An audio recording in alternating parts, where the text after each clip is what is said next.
देखिए बेटा, sample paper आपको जो दे रखा है ये वाला, इसमें क्वेश्चन नंबर 19 देखिएगा क्या दे रखा है। कहता है solve for x if cos of tan inverse x is equals to sine of cot inverse 3/4। यानी आपको यहाँ x की वैल्यू निकालनी है कि x की क्या वैल्यू जिसके लिए ये इक्वलिटी होल्ड कर रही है। तो इस क्वेश्चन को ज़रा ध्यान से समझेंगे। पहली बात तो देखिएगा, can I write this as, just try to see the solution.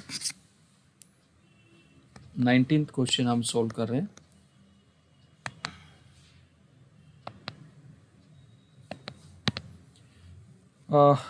Cos of tan inverse x को मैं ऐसे लिख सकता हूँ, sine of π/2 minus tan inverse x। Please tell me, बोलो जी, प्लीज रिप्लाई। ये बन गया साइन, Yes. ये बन गया sine of cot inverse 3/4 because sin 90 minus theta is cos theta. Now I can equate them, that π/2 minus tan inverse x is equals to cot inverse 3/4. Please tell me, हाँ जी, please reply. What is π/2 minus Yes, tan in, sir. what is π/2 minus tan inverse x? It is cot inverse x. Please reply. Because हमने identity पढ़ाई थी, tan inverse x plus cot inverse x is equals to π/2. Now this will imply the value of x is 3/4. Is that okay? Please reply. हाँ जी, Yes, sir. okay. Now see the 20th question. In the 20th question, the matrix A is given to us, and we are asked to prove that a square equal to 4a minus 3i, and hence find a inverse. I think it is the one of the easiest question. Inverse कैसे निकलेगा वो मैं बता देता हूँ, prove आप कर लेंगे इसमें। देखिए इनवर्स कैसे निकलेगा। आपको जो ये रिलेशन दे रखा है A square equals to 4a minus 3i, इस सॉरी 3i है, a नहीं है। इस पूरे रिलेशन को ए इनवर्स से प्री मल्टीप्लाई कर लीजिए, तो ए इनवर्स इंटू ए, और ये ए मैंने ए स्क्वायर को ऐसे ब्रेक कर दिया, ये 4a inverse into A minus 3a inverse of I, तो ये तो i बन जाएगा, i इंटू ए, ये 4i आ जाएगा, ये माइनस 3a इनवर्स आ जाएगा। तो आपका 3a inverse is equals to 4i minus a, और a इनवर्स आ जाएगा 1/3 of 4i minus a. Is that okay? Please tell me. Identity matrix आप यहाँ रख देंगे और a सब्ट्रैक्ट करके हर एक एलिमेंट को 3 से डिवाइड कर देंगे, यानी scalar multiplication. Is that okay? Please reply. कर पाओगे इसको? हाँ जी, Yes, sir. Okay. Yes. 21st question भी देख लीजिए। 21st क्वेश्चन के दो पार्ट्स हैं। अगर आप यहाँ देखें तो log base 10 of log x, तो अगर आप यहाँ देखें तो पहले हमें बेस चेंज करना पड़ेगा, और इसने डबल डेरिवेटिव डिमांड किया है। तो first we are going to change the base by base changing formula. क्या होता था बेस चेंजिंग फॉर्मूला? अगर हम लिखेंगे log base a of b और बेस p में कन्वर्ट करते हैं तो p of b upon log base p of a, ये होता है। तो अगर हम इसको चेंज करते हैं तो देखिए what is going to happen. ये आ जाएगा y is equal to log base e of log x upon log base e of 10। Is that okay? Please tell me. हाँ जी, by base Yes, sir. Now differentiating it, dy by dx 1 upon log base e 10 तो constant है, तो इसका करेंगे तो 1 upon log x into 1/x, ऐसा कुछ आया। तो we can write this as 1 upon log base e of 10। Can I write this as x log x raised to power minus 1? Is that okay? This is dy by dx.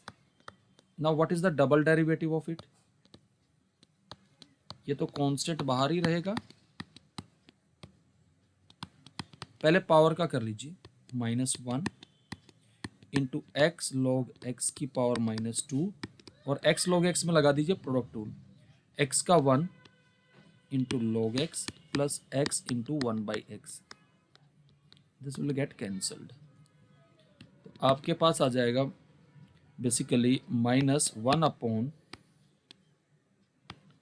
Log base E of 10 और ये नीचे power आके square हो जाएगा और into मैं यहाँ bracket लगा देता हूँ log x प्लस 1। Is that okay? क्लियर है सबको सॉल्यूशन भाई? रिप्लाई करिए। हाँ जी, रिप्लाई यस करिए। सर। ओके, इसी का चॉइस वाला क्वेश्चन भी देख लीजिए, वो भी मैं करवा रहा हूँ। x दे रखा e की पावर cos 2t, y दे रखा e raise to power sin 2t। हमें प्रूव करना dy/dx जो है वो -y log x upon x log y के बराबर प्रूव करना है। तो चॉइस वाले क्वेश्चन को भी जरा ध्यान से समझ लीजिएगा, देखिएगा। हमें x दे रखा है e raise to power cos 2t और y दे रखा है e raise to power sin 2t। तो पहले यहां से आप, ये पैरामीट्रिक है तो dx/dt निकाल लीजिए, कितना आ जाएगा e cos 2t into cos 2t का करेंगे तो -2 sin 2t आएगा। Please reply. हाँ जी, सिमिलरली यहां से आप dy/dt करेंगे e raise to power sin 2t and sin 2t का करेंगे तो 2 cos 2t, ऐसा कुछ आएगा। अब जब dy/dx निकालेंगे आपके पास आएगा dy/dt इंटू dt/dx। तो dy/dt आपके पास e raise to power sin 2t है into 2 cos 2t upon minus 2 e raise to power cos 2t sin 2t।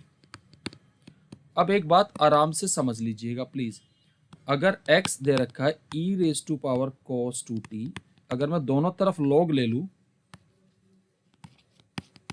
तो cos 2t तो बाहर आ जाएगा, ये log e बचेगा और log e कितना होता है, क्योंकि बेस ये तो 1 आता है, तो log x आपके पास आ गया cos 2t। Is that okay? Please reply. हाँ जी, यस सर।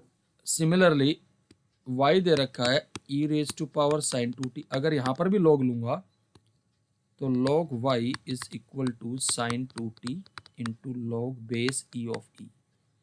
तो log y आपके पास आ जाएगा sin 2t। Now let us make these substitutions. e raise to power sin 2t किसके बराबर था भाई?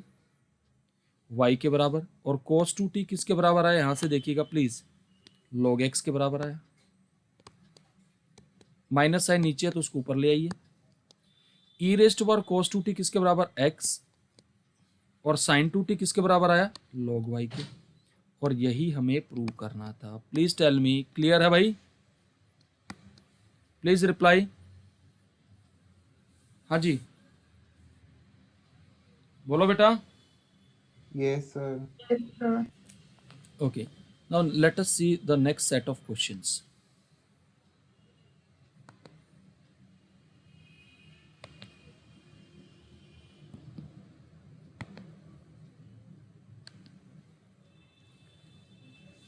Twenty second is one of the easiest question और उसको जरा ध्यान से समझिएगा। कहता find the slope of the tangent to the curve at the point whose x coordinate is 2। तो it's one of the simplest. देखिए खाली डिफरेंशिएट करके ये वैल्यू तो डालनी है। स्लोप ऑफ टेंजेंट क्या आएगा? dy/dx। कितना आएगा? 6x - 4 eight x equal to 2, यही तो निकालना है, यानी कि 12 - 4 that is 8 is the answer. Is that okay? बोलो भाई। Yes sir. 23rd क्वेश्चन जरा देखिए, ये लिमिट्स की प्रॉपर्टी पे दे रखा है। 3 से 4 लिमिट दे रखी है root x upon root x plus under root of 7 minus x d x. देखिए अगर आप इस क्वेश्चन को रिकॉल करेंगे तो हमने एक प्रॉपर्टी बताई थी, integration 0 to a f x d x is 0 to a f of a minus x d x. Is that okay? We have discuss this property. So अगर मैं इसको आई इक्वल्स टू ये ले लिया 3 to 4 root x upon root x plus root 7 minus x d x. अब एक काम करिएगा, यहाँ पर apply the property, let it be 1। तो i इज इक्वल टू, दोनों लिमिट्स का सम क्या आएगा यहाँ, बल्कि सम वाली प्रॉपर्टी लगेगी a टू b वाली, that is integration a to b f of a plus b minus x d x. We will apply this property. तो दोनों लिमिट्स का सम क्या है 7, तो रूट 7 माइनस एक्स और यहाँ से रूट 7 माइनस एक्स, और यहाँ जब रखेंगे तो हमारे पास खाली क्या बचेगा, x बच जाएगा भाई। Please tell me. So we will be having I is 3 to 4 root 7 minus x upon root x plus root 7 minus x, sorry हाँ यही बचेगा मैंने dx। इन दोनों को ऐड कर लीजिए 1 plus 2, so you will be having 2i is equals to 3 to 4 root 7 minus x upon root x plus root 7 minus x. This will get cancelled, तो इसका इंटीग्रेशन क्या आएगा, 1 का x आएगा, that is 4 minus 3 1, and the value of i is 1/2। Clear है बेटा सबको? Please reply. हाँ जी, यस सर। तो ये 23rd क्वेश्चन का सॉल्यूशन था। अगला देखिएगा, इसी का चॉइस में क्वेश्चन दे रखा है एक, वो भी समझना जरूरी है, समझिए, क्योंकि हमें नहीं पता ना चॉइस किस फॉर्म में है, तो हमें तो सारे क्वेश्चन करने से मतलब है। इसके चॉइस में जो क्वेश्चन दे रखा है वो दे रखा है dx अपॉन 1 प्लस 10x। समझिए, या 10 को ब्रेक कर लीजिएगा आप साइन अपॉन कोस में, 1 plus sine x upon cos x. तो अगर आप एलसीएम लेंगे तो आपके पास ऊपर आ जाएगा कोस एक्स और यहां आ जाएगा cos x plus sine x.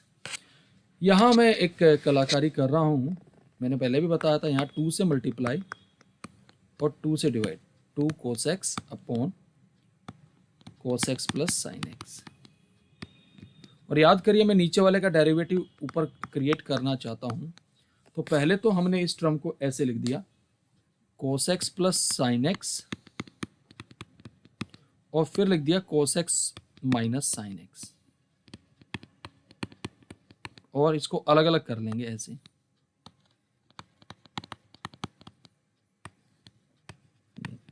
Is that okay? ये तो कैंसिल हो जाएगा, तो हमारे पास क्या बचेगा 1/2 1 into D x plus 1/2 cos x minus sine x upon cos x plus sine x. इस वाले पार्ट में हम cos x plus sine x को t मान लेंगे,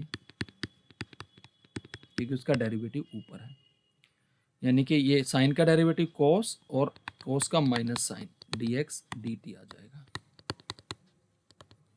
तो यहाँ से 1 का इंटीग्रेशन तो x आ जाएगा, तो x/2 लिख दिया, plus 1/2 dt over t, that is nothing but x upon 2 plus 1/2 log mod t plus c।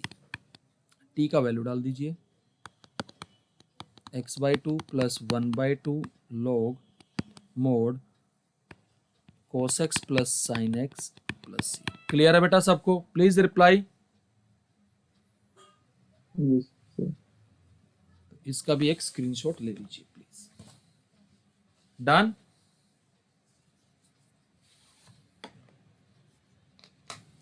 हाँ जी, Yes, sir. Okay, just wait.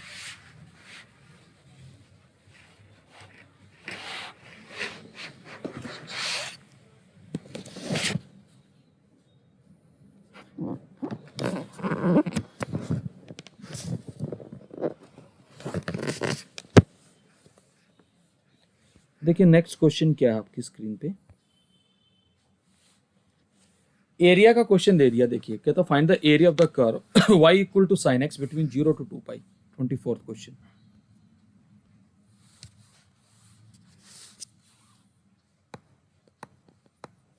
y is equal to sin x 0 to 2 pi. तो पहले तो इसका कर्व बना लीजिए, कैसे बनेगा 0 से 2 पाई।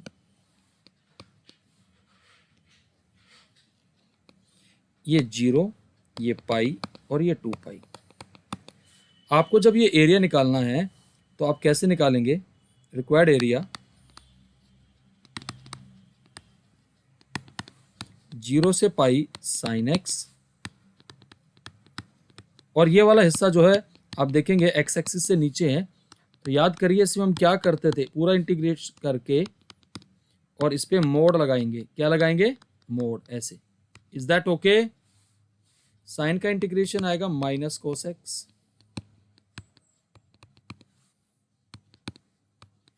यहां आएगा माइनस कोस एक्स और लिमिट पाई से 2 पाई। So you will be having minus sign outside cos pi minus cos 0। यहाँ पर मोड में माइनस साइन बाहर रख रहा हूँ मैं, cos 2 pi minus cos pi and mode. cos पाई का वैल्यू होता है -1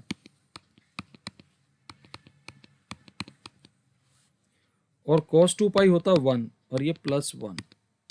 तो basically 2 plus mode of -2 that is 4 square units. Clear है बेटा, प्लीज टेल मी। हाँ जी, रिप्लाई करिए भाई। Is it clear. Yes, sir. Okay, अगला क्वेश्चन भी देखिएगा। We have the next problem, just see what is the problem.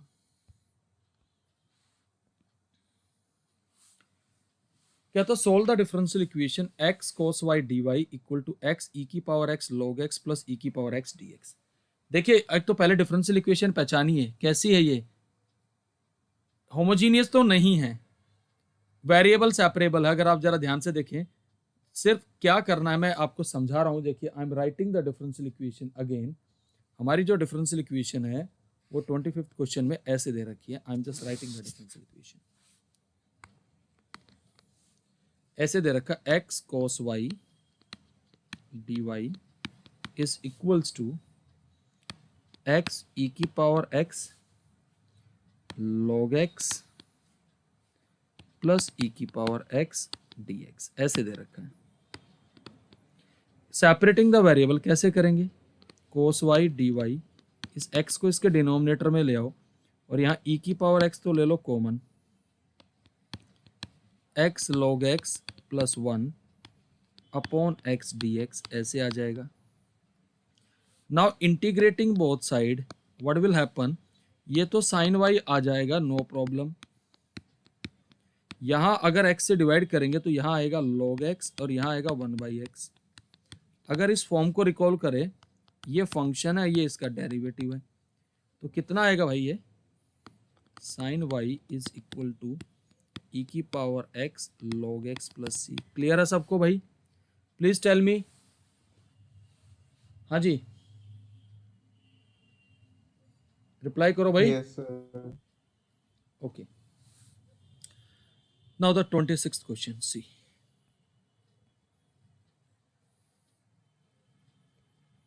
कहता what is the cosine of angle which makes vector a √2i plus j plus k makes with y axis. ये बड़ा अच्छा question है। What is the cosine of the angle, पहले समझिए किसकी बात कर रहा है, cosine of the angle which the vector A makes with the y axis। समझिए, हमें जो वेक्टर दे रखा है पहले वो लिख लीजिए, क्या है, √2i प्लस जे प्लस के।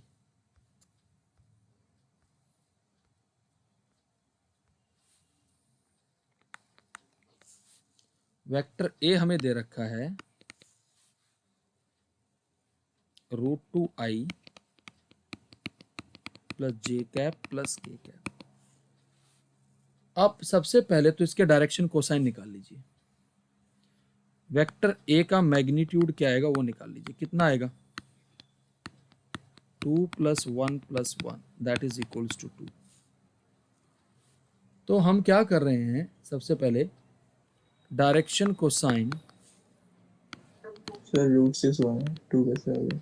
क्या, क्यों 2 ही आएगा यार, √2 का स्क्वायर कितना आएगा अच्छा मैग्नीट्यूड अच्छा में। ठीक है, अच्छा देखा नहीं, ठीक है। इसको पहले ऐसे बना लेंगे, यानी कि √2/2 i cap plus 1/√2 of j cap plus 1/√2 of k cap. So अब position vector along y axis, unit vector क्या होता है उसमें, अगर याद करिए ऐसे होता 0 1 0, यानी कि अगर इस वेक्टर को मैं बी मान लूँ तो ये बी वेक्टर बनेगा 0i कैप प्लस जे कैप प्लस 0k कैप। अब इस वेक्टर ए और इसके बीच में एंगल निकालना है, उसका फॉर्मूला क्या है, cos theta is equals to a dot b, a का मैग्नीट्यूड बी का मैग्नीट्यूड। a डॉट बी करेंगे तो 1/√2 आएगा, if I am not wrong, please tell me. हाँ जी, कितना आएगा बेटा, 1/√2, और नीचे कितना आ जाएगा 1 × 1, तो कितना आएगा 1/√2 इज द आंसर, क्योंकि कोसाइन पूछा है। क्लियर है बेटा, please reply. Yes sir. Sorry मैंने गलती कर दी यार, एक मिनट, 1/2 आएगा, सॉरी ये √2 यहाँ नहीं आएगा, ये सारा 2 ही आएगा, क्योंकि 1/2 है बेटा ये, प्लीज सी इट, 1/2 आएगा, इट्स नॉट √2, क्योंकि मैग्नीट्यूड 2 आया था ना, इट हैज टू बी 1/2। इसका भी स्क्रीनशॉट ले लीजिए। डन,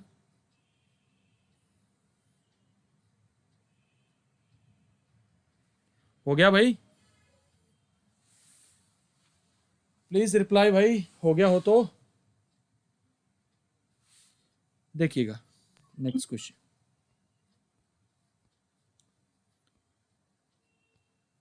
देखिए क्या था, find the value of lambda such that the line, this line is perpendicular to the plane. अगर लाइन प्लेन के परपेंडिकुलर होगी तो नॉर्मल के क्या आएगी, पैरेलल। प्लीज टेल मी, हाँ जी ऐसा होगा। तो यहाँ एक लाइन का ही क्वेश्चन है, अगर थोड़ा सा बच्चा दिमाग लगाए तो एक लाइन में ही क्वेश्चन हो सकता है। ऐसे दे रखा है 27th क्वेश्चन में आपको लाइन दे रखा है x-2/6 y-1/λ z+5/-4 और प्लेन दे रखा है 3x - y - 2z = 7। अब आप कहेंगे since line is perpendicular to the plane, तो इसके dr क्या है लाइन के, 6λ - 4, और प्लेन के dr क्या है भाई, 3 - 1 - 2। तो this will imply line must be parallel to the normal।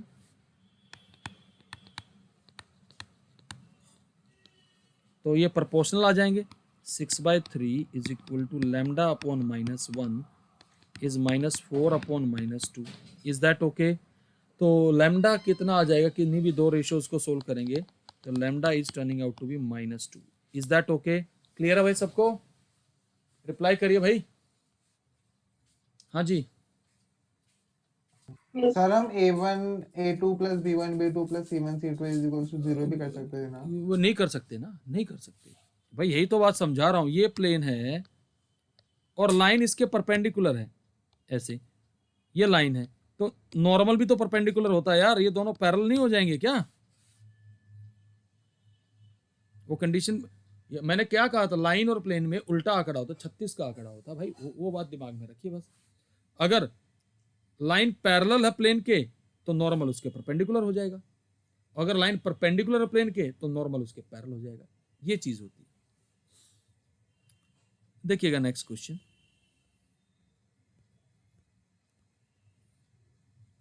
The probability of simultaneous occurrence of at least one of two events A and B is P. If the probability that exactly one of A and B occur is Q, then prove that, ये A बार का मतलब है complement, हमें prove करना 2 - 2P + Q। पहले तो इस question को समझिए, पहली लाइन का मतलब मैं समझा रहा हूं, पहले क्वेश्चन में मैं यही समझाऊंगा, आप आराम से समझिएगा। The probability of simultaneous occurrence of at least one of the two events A and B is P, and the probability that exactly one of A and B occur is Q। पहले इस Q का मतलब समझ लो क्या होता है भाई। Q का मतलब तो ये आ गया कि प्रोबेबिलिटी A यूनियन B में से A इंटरसेक्शन B माइनस करेंगे, वो Q के बराबर है। इस बात का मतलब ये है, पहले ये बात समझ लीजिए। क्यों है ऐसा? क्योंकि एग्जैक्टली वन ऑफ दम, और एटलीस्ट का मतलब है प्रोबेबिलिटी A यूनियन B जो है वो P है, एटलीस्ट में यूनियन आएगा। तो late us make use of this condition. अब देखते हैं क्या आता है, समझिएगा। 28th क्वेश्चन, हमें क्या गिवन है, मैं लिख रहा हूं जरा। Probability A union B minus probability A intersection B is Q, and probability A union B is equals to P. Substitute here. P minus probability of A intersection B is equals to Q. This will imply probability of A intersection B is P minus Q. यहाँ तक कोई दिक्कत भाई? Please reply. हाँ जी बोलो। क्या इस क्वांटिटी को मैं ऐसे लिख सकता हूं, 1 minus probability of A intersection B का कॉम्प्लीमेंट? रिप्लाई करिए भाई। हाँ जी, और ये बन जाएगा by De Morgan's law A complement union B complement is equal to P minus Q. Now probability of A complement union B complement is equals to, इसको इसके लिए सॉल्व करेंगे तो क्या आएगा वो जरा ध्यान से समझ लीजिएगा। 1 माइनस पी प्लस क्यू। अब यहाँ क्या आ जाएगा, probability of A complement plus probability of B complement minus probability of A complement intersection B complement is 1 minus P plus Q. Is it okay? Please reply. अब इस quantity को मैं right hand side पे ले जाता हूं क्योंकि मुझे एक कॉम्प्लीमेंट के लिए सोल्व करना है, प्रूव करना है। तो 1 minus P plus Q is plus probability of A complement intersection B complement. If you understand it we can write this as, ये बहुत ही टिपिकल क्वेश्चन मैंने डाल रखा है, मैं आपको पहले बता रहा हूं, हल्के में मत लेना। Probability of A union B का कॉम्प्लीमेंट, नॉर्मली बच्चा छोड़ जाता है ऐसे क्वेश्चन को। ए यूनियन बी का कॉम्प्लीमेंट आएगा तो किसके बराबर आएगा, 1 minus probability of A union B जो कि पी के बराबर दे रखा है।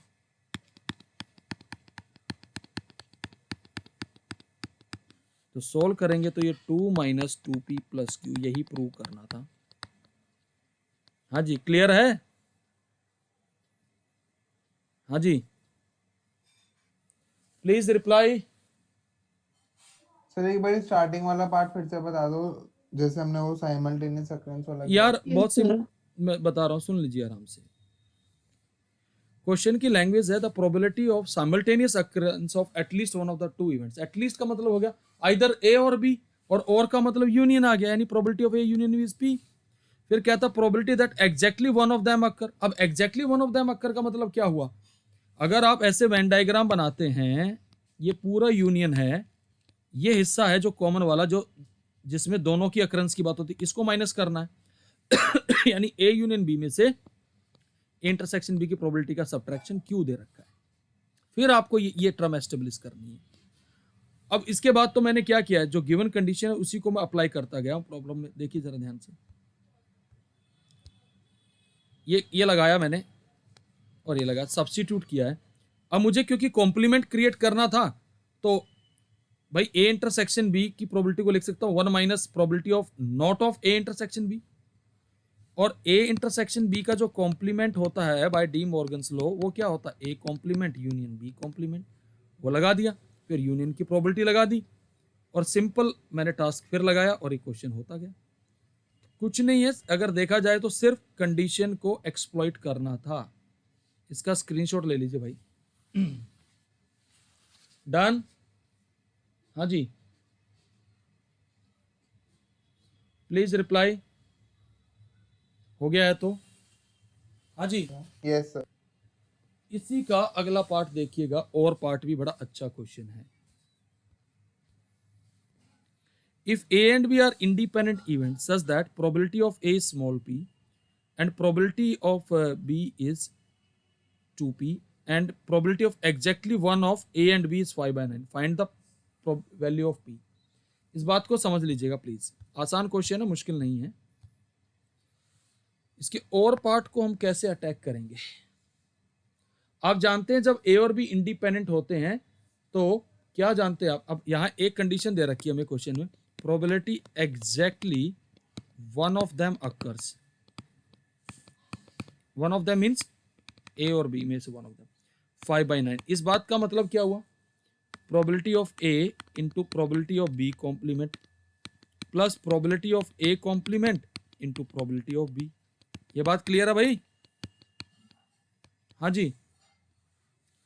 ये आ गया probability of A into 1 minus probability of B plus 1 minus probability of A into probability of B is 5/9। अब हमें क्वेश्चन में जो जो दे रखा है उसका इस्तेमाल करेंगे। समझिए, इसको अगर मैं मल्टीप्लाई करता हूं तो मेरे पास आता probability of A plus probability of B minus 2 times probability of A into probability of B is 5/9। अब आप समझिए ज़रा ध्यान से, क्वेश्चन में अगर आप आएंगे, दोबारा मैं क्वेश्चन की तरफ लेके आ रहा हूं कि सो दैट आपको फिगर नजर आए। हमें ए का प्रोबेबिलिटी पी दे रखा, बी का 2p दे रखा, तो वैल्यू डालिए खाली। देखिए ये p दे रखा है, ये 2p दे रखा है, ये 2 into p into 2p equals to 5/9। Please tell me, हाँ जी, क्वाड्रेटिक इक्वेशन बन जाएगा आपके पास। Please try to understand it, how it will work. It will be 3p minus 4p square is equals to 5/9, 27p minus 36p square is equals to 5. When you solve it, you will be having 36p square minus 27p plus 5 equals to 0. इसको solve करेंगे तो मैं बता देता हूँ, p की दो value होंगी और दोनों एडमिसिबल होंगी, 1/3 और 5/12। इसको सोल्व कर लीजिएगा बाय मिडिल टर्म स्प्लिटिंग। ये पार्ट सबको क्लियर है भाई, रिप्लाई करिए और वाला पार्ट। हाँ जी सर जब इसके अंदर exactly one of A and B आया तो हमने कुछ और फॉर्मूला लगाया और ऊपर कुछ और, तो हमें पता कैसे चलेगा कौन सा लगाना है। यहाँ इंडिपेंडेंट इवेंट दे रखे थे बेटा। अब एग्जैक्टली वन ऑफ देम का मतलब क्या हो, वहाँ इंडिपेंडेंट इवेंट नहीं दे रखे थे, वहाँ जर्नल इवेंट्स थे। यहाँ एक बात था ना, एक प्रॉब्लम हमने करी थी कि exactly one of them solves the problem. A solve करेगा, बी नहीं करेगा, और ए सोल्व नहीं करेगा, बी सोल्व करेगा। तो ये वही फंडा हमने यहाँ लगा दिया। समझ में आ रही बात? गॉट इट और नॉट? Yes sir. हाँ, तो ये थोड़ा ध्यान रखना इन चीज़ों का। तो ये वाला पार्ट मैं अपलोड कर दूंगा। और व्हाट आई एम प्लानिंग कि मैं सैम्पल पेपर तुम्हें सारे फोटोकॉपी करा के दूंगा और वीडियो सॉल्यूशन मैं खुद ही बना के डाल दूंगा, तो ज़्यादा बेटर रहेगा। Will it be okay? हाँ जी, प्लीज।